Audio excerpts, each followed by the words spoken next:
Hello everybody, Mark Schaftlein with you, and this is the Schaftlein Report, Tuesday's edition, broadcasting from both Irvine, California and Los Angeles, California today. Happy to have you with us. Folks, we're going to do a little bit different take today. We have a very special guest. I'd like to introduce to you Dr. Carol Lieberman.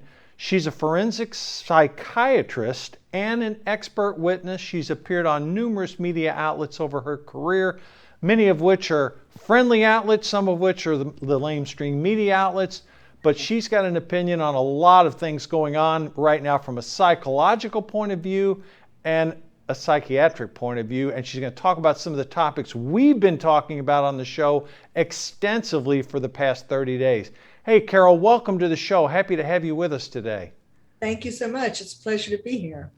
Carol, I want to start with the hot topic recently, which was the Kyle Rittenhouse case, discussions about the verdict, the judge, Kyle Rittenhouse himself, not only necessarily what happened in the trial and why it happened and how the media got it so wrong, but the aftermath of it also, because there have been some pretty significant developments post-trial.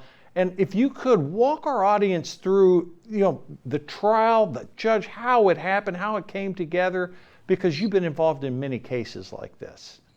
Yes. Well, first of all, the jury is to be applauded. I don't think people can say that enough times for being brave enough to consider the evidence and rule on it honestly, as opposed to being intimidated by these crowds, the mobs outside the courthouse shouting, no justice, no peace, that you could hear inside the courthouse while they were deliberating. So really, they get a lot of credit. Now that it's over, I think that the jurors are walking around feeling as though they might have a target on their back, that in fact their identity, they're afraid that it somehow is going to be disclosed. There was an incident where a reporter was following the bus, for example, and just, all of these trials, we should have learned from George Floyd that in these kinds of trials, high profile, very contentious, where people are going to protest and so on, they should be sequestered. I mean, this jury, at the very least, should have been sequestered. Same thing with the Ahmaud Arbery trial, and now the Kim Potts trial. I mean, these people really take big risks, and especially when they come out with a verdict, like in the Kyle Rittenhouse case. One of the things that really didn't come out in the trial, but I do a column for this online magazine called Front Page Detectives. It's called Inside the Criminal Mind. So I did a lot of research into Kyle Rittenhouse's background, his childhood. I mean, he still is a child, but 18 years old. What came before, right? And it's so interesting to see that he was in Kenosha because that was an offshoot of how he has been his whole life in terms of feeling very unprotected. His father committed domestic violence, although the charges were never were filed, but he was never charged, actually never served time for that. But he and his mother and his two sisters went to safe houses. There was an issue of domestic violence. Then they got divorced, and the father was abusing drugs and alcohol, and he had a lot of unemployment. And so the father wasn't a protector of the family. And Kyle, that is what drove Kyle to become a cadet with the police and the firefighters, and to become a lifeguard, all of these things to save people, to rescue people, to protect people, in part because he, not only his family, but he wanted to be protected himself. So that is who he is. And that is what he was doing in Kenosha. And he got in over his head, clearly. Right.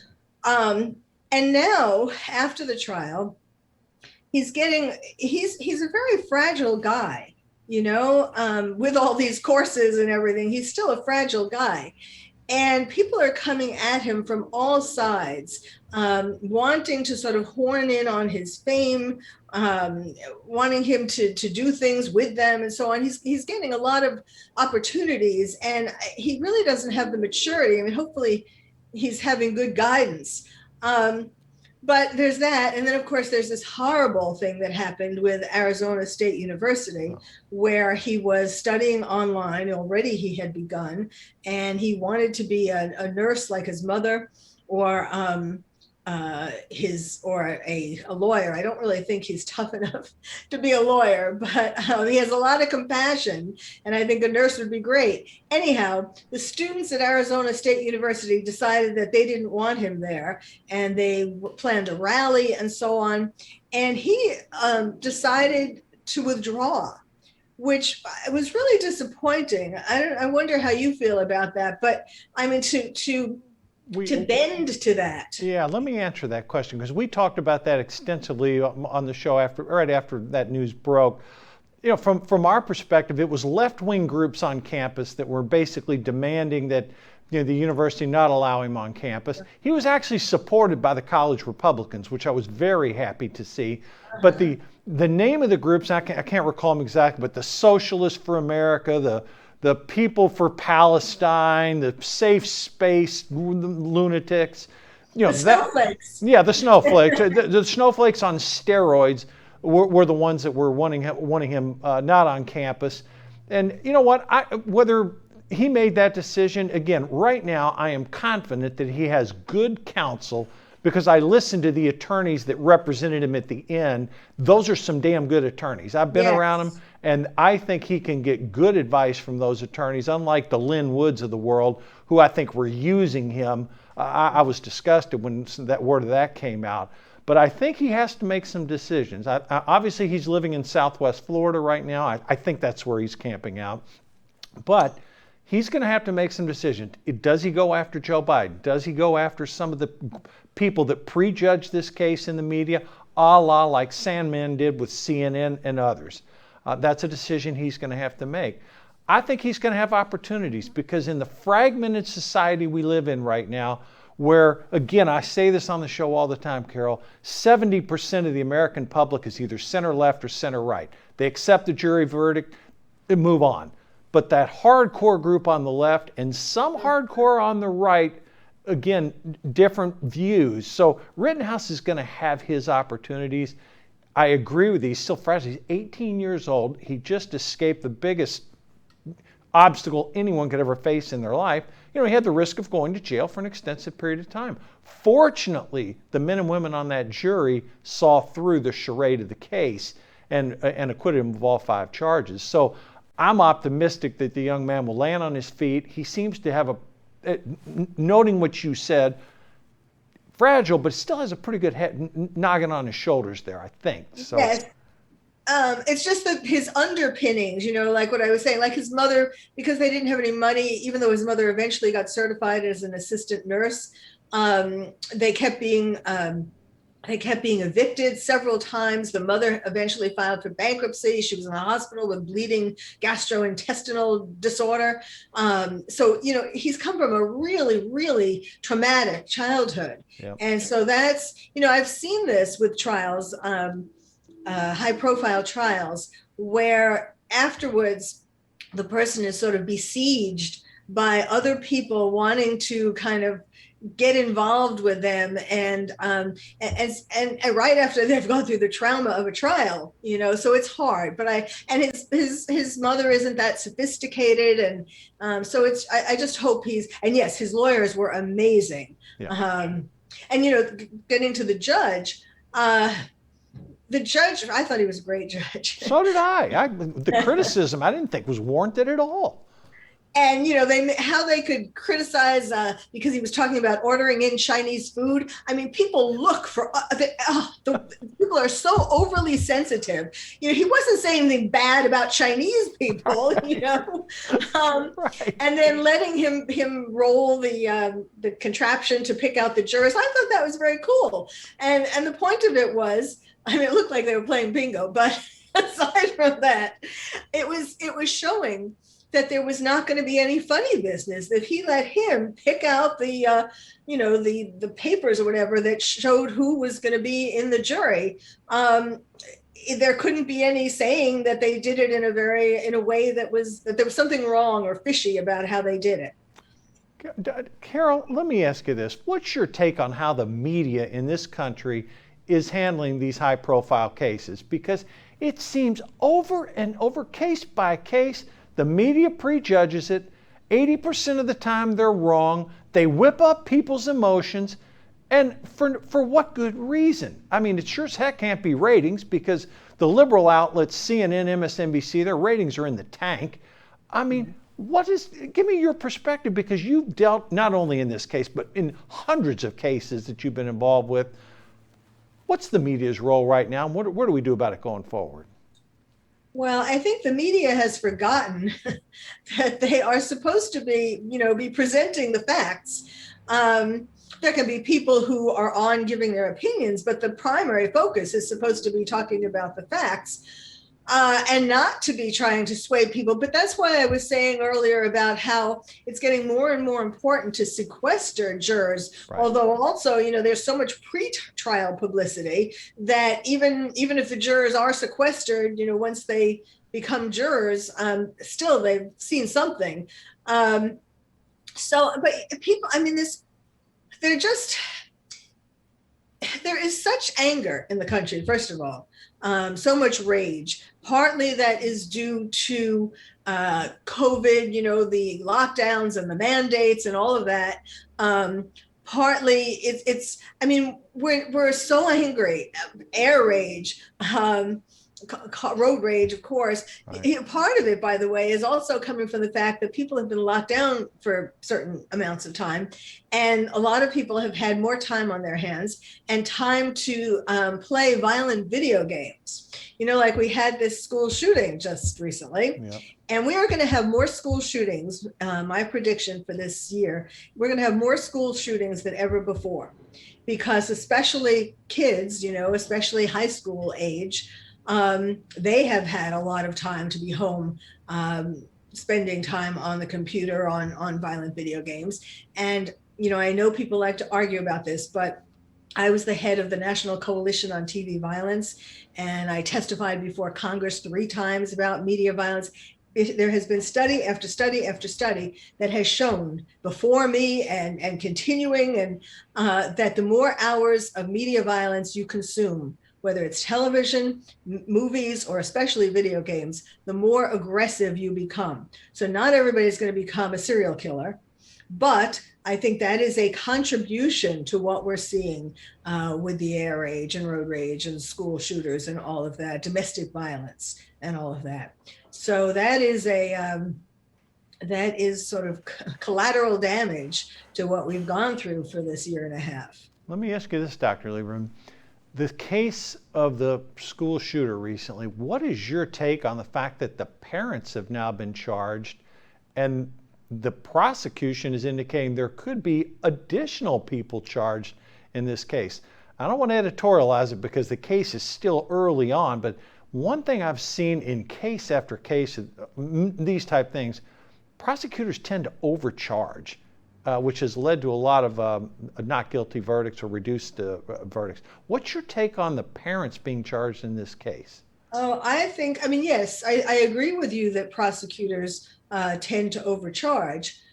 But in this, oftentimes, not all prosecutors, obviously, right. but in this case, I think it is totally appropriate that the parents are charged, because when you look at what they did, they essentially put the gun, well, they did literally put the gun in Ethan Crumbley's hands. They bought it for him as a Christmas present. They didn't really lock it up sufficiently, obviously.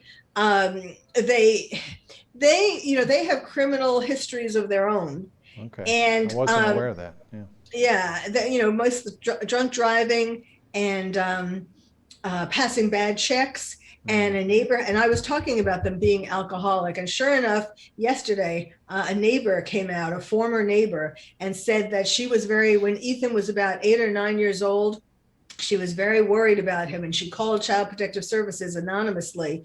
And because the parents were going out to bars all the time and leaving Ethan alone, and he would sometimes come to her house and knock on the door and ask her to call his parents because they didn't even leave him with a phone. So these are parents who I think are rather angry at the world for not getting further ahead than they are. The mother has written a letter where she talked about not having money for a tutor for him. And so, I think that he absorbed their flaunting the law. When the father took him into the gun store, that was against the law, and he brought his son there to show him, look, I know I'm getting this for you, I'm getting this for you, but we're going to do this. So this idea of flaunting the law, and I think a lot of anger, and his notes about please help me, the thoughts won't stop. I think also he had an underlying mental illness, whether it's the beginning of schizophrenia or a very severe obsessive compulsive disorder. But clearly he's been, and he, like all school shooters, was obsessed with video games. And I think that, so there's been a lot going on in him and his parents. And, did you see the arraignment about the parents? Share this with our audience. I did not see that. Yeah. The arraignment was super interesting. You probably can still find it online. The parents who their lawyers looked so ridiculous. They tried to say that the parents weren't going to flee. Meanwhile, the parents were found in the basement, next to the Canadian border, right? But they're not fleeing. I don't know what they're doing in the basement. But anyhow, but the thing that was sort of serious, it was that you could tell by the parents how they shook their head and all that. They didn't really say much, but they are going to try to say that they didn't, the gun wasn't accessible. Somehow they're going to come up with a story for that.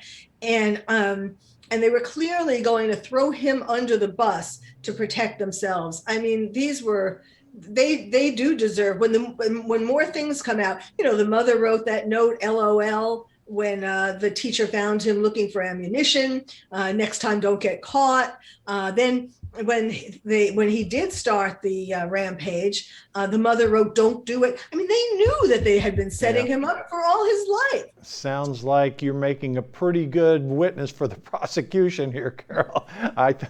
If they asked you for this trial, I wouldn't want to be on the other side of you. I would like to. I actually thought about contacting the prosecution. I'm usually more for the defense. I know. And interestingly, in that courthouse in Oakland County, I was there. That was one of my first trials, one of my first high-profile trials ever, and I was for the defense. That was the Jenny Jones talk show murder trial. Yeah. And I was the defense for Jonathan Schmitz, the young man who was ambushed to come on Jenny Jones, being told that somebody has a crush on you, not same-sex, secret crush.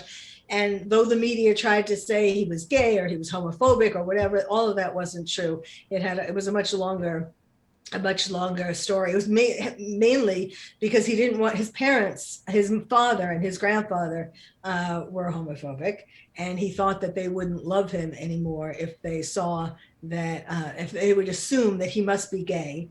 If this guy is going on television saying he has a gay crush on him, and he thought that they wouldn't love him anymore. Really, he knew this guy as an acquaintance before, and the guy had come on to him and he said, I'm not into that, but I'll be your friend. Boy, I got to tell you, a lot of high-profile cases in the news right now. You got that Jesse Smollett case on where, basically he lied about an attack on him, tried to blame Trump supporters. That all turned out to be a lie. Now you got this stuff coming out about Don Lemon and him texting during the show. Yes, This is right on the heels of Chris Cuomo being fired. Yes. I mean, again, I don't want to be commentary on CNN, but that place is a cesspool. I mean, they need to clean house there. Give me your take on what's going on in that high-profile case. Yes, I know. The more you find out that people have these connections when they're supposed to be, reporting the news objectively, right? That case is very interesting. He I don't see how I compare him to the boy who cries wolf, because the letter that came to the studio calling him a homophobic and racist letter, he didn't really think that they took it seriously enough. He was hoping for hazard pay. That didn't happen, and so on. And then the next thing, I mean, how else can you explain why would these two guys beat him up, um, and have it turn out the way because they didn't like him. Now, the only thing is, though, the interesting thing that came out when he testified yesterday about how he did have a sexual relationship with one of them, and that brother had said that they didn't have a sexual relationship.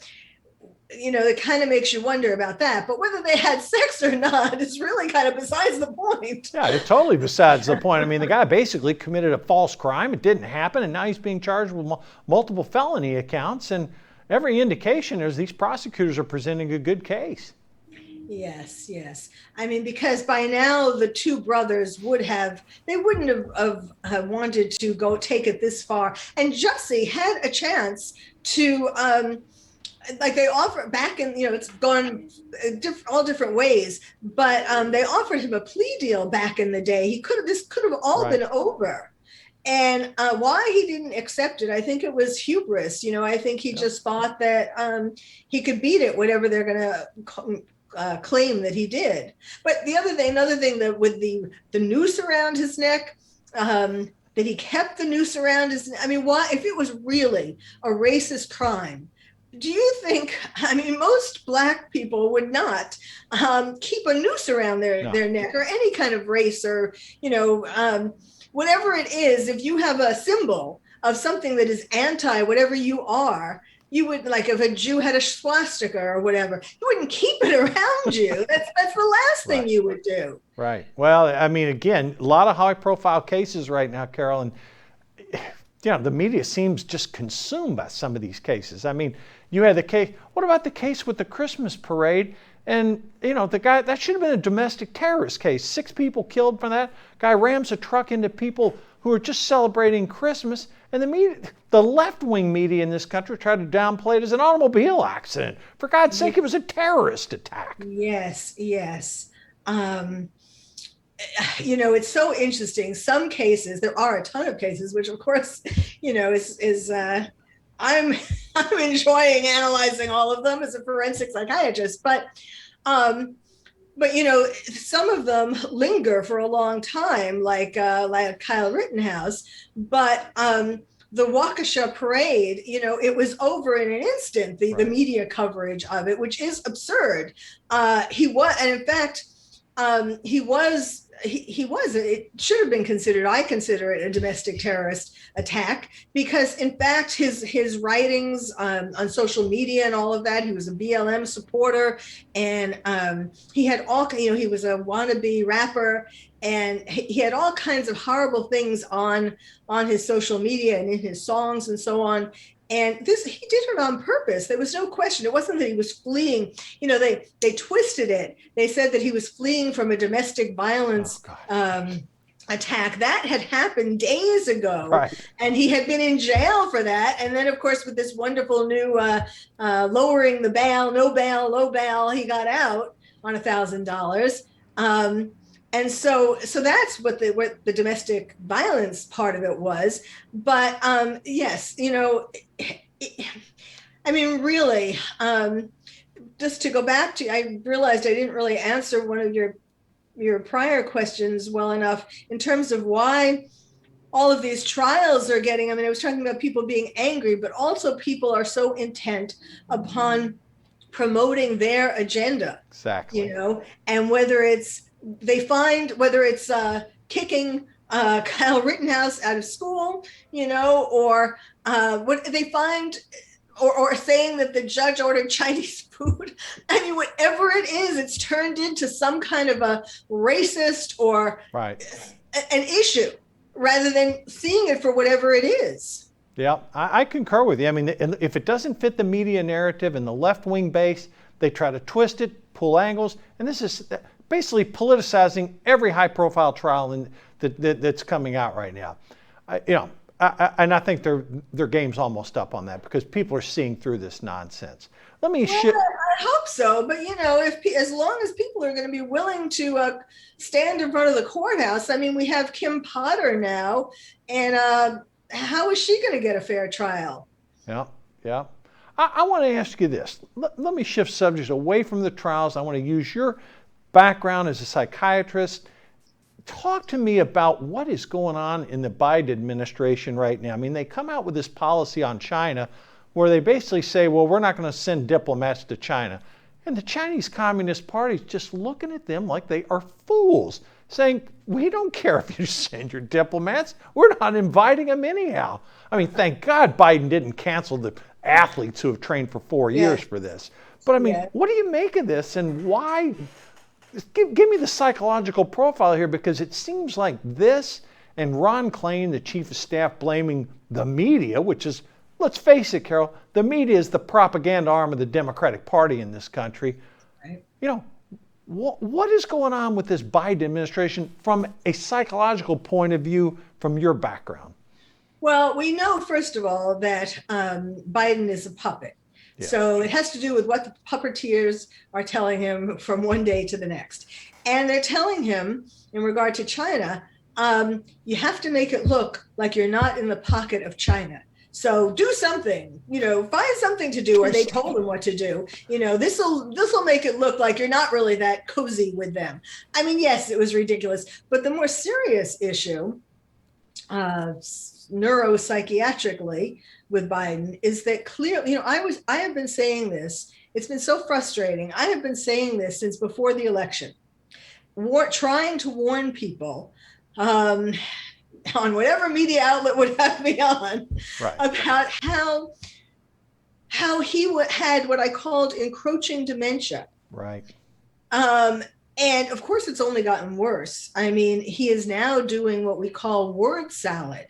He is not making sense. He is putting words that sound like the right word, but it's not the right word. And he's mixing things up. At the very beginning, while he was hiding in the basement, and we didn't really get to see or hear that much of him, they kept, until he got elected, they kept trying to say, and even at the beginning, they kept trying to say, oh, it's just gaffes, or it's just, he has a stutter. It wasn't any of that. He really, he is really showing signs of rapidly. I mean, it's really increasing at an alarming rate because he's literally not making sense. I mean, to the extent that he can read off the teleprompter, he holds it together more or less, except for when he loses his place. Right. But so the Chinese and the Russians and the Iran and North Korea, all the countries, the European Union, they're all laughing at him and laughing at us. Yeah, laughing at us for electing him. Exactly. Yeah. And then he had this physical exam just recently, which, I have read, perhaps you have too, but this doctor, whose name I can't remember right now, but I have read, this doctor wrote a report on Biden from a couple of years ago.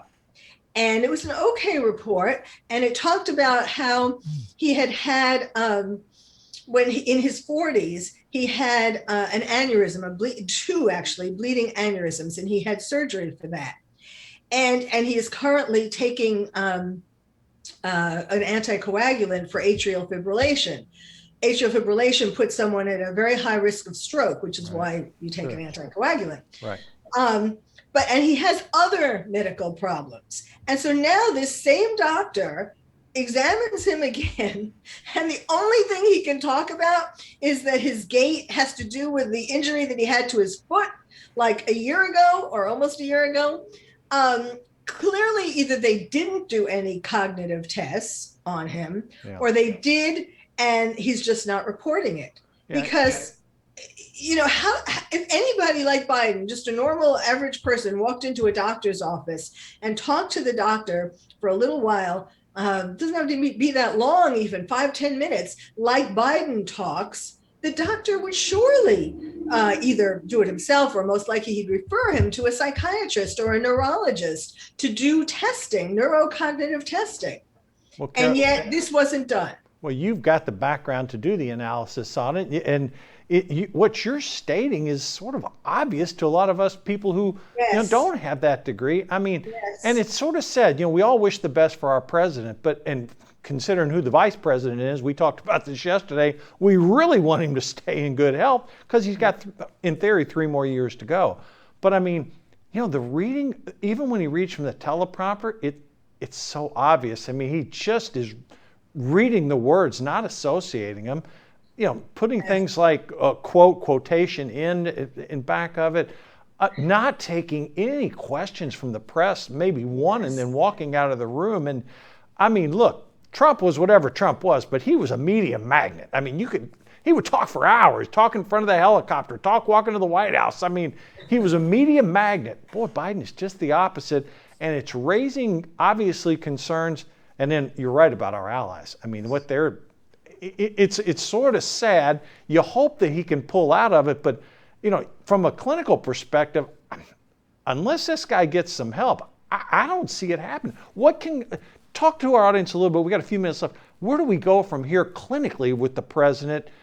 Because you're sort of an expertise in this field. Well, the progression of dementia, the most frequent kind of dementia is Alzheimer's. And then we have vascular dementia. And then next frequent is Lewy body dementia.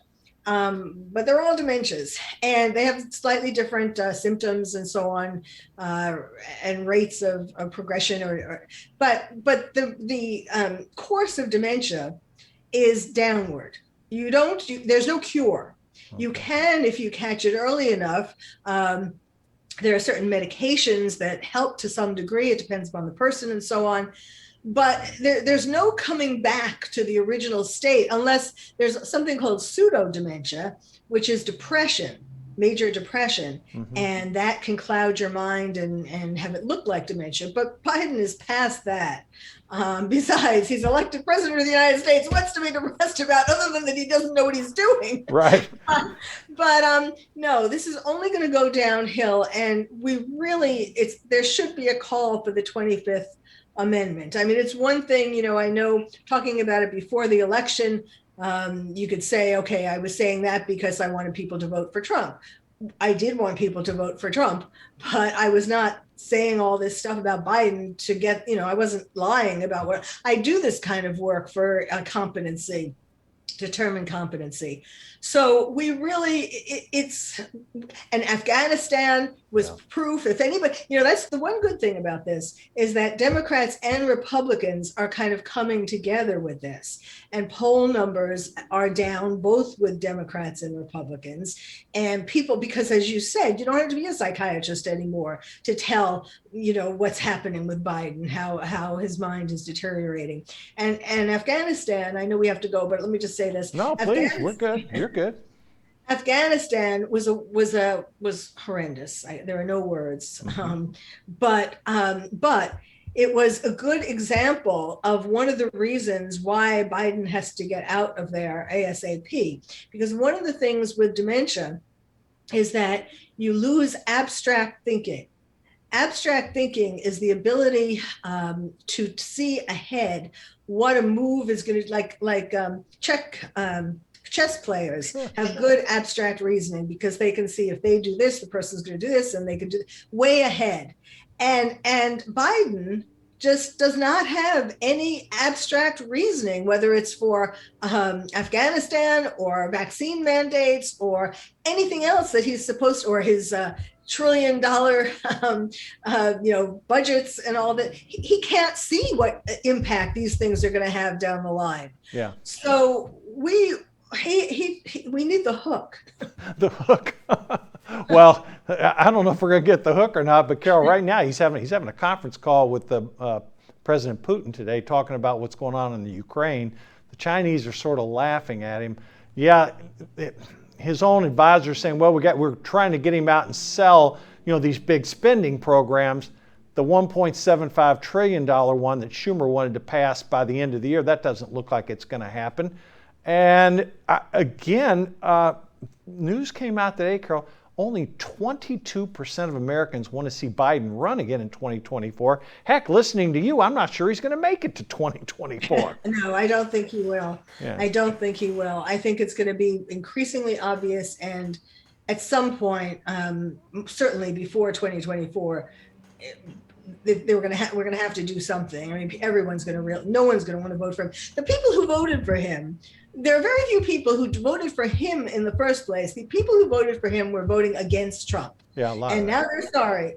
Yeah, and a lot of, and it's good. And our polling, internal polling here shows white suburban women are now moving way in favor of Republicans. They've seen what happens from Afghanistan to the border to critical race theory to inflation, gas prices.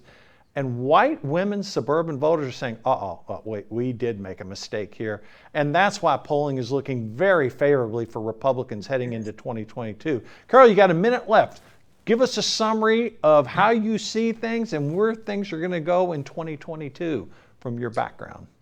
Well, I think all Americans need to wake up in a different way, wake up, not be woke, and bring up all their patriotism and get active and get involved and realize that unless you do, this country is going to go down the tubes. One thing I'd like to see happen, and I know this would be really hard to do, but not impossible, is for us to have the Pledge of Allegiance back in class again.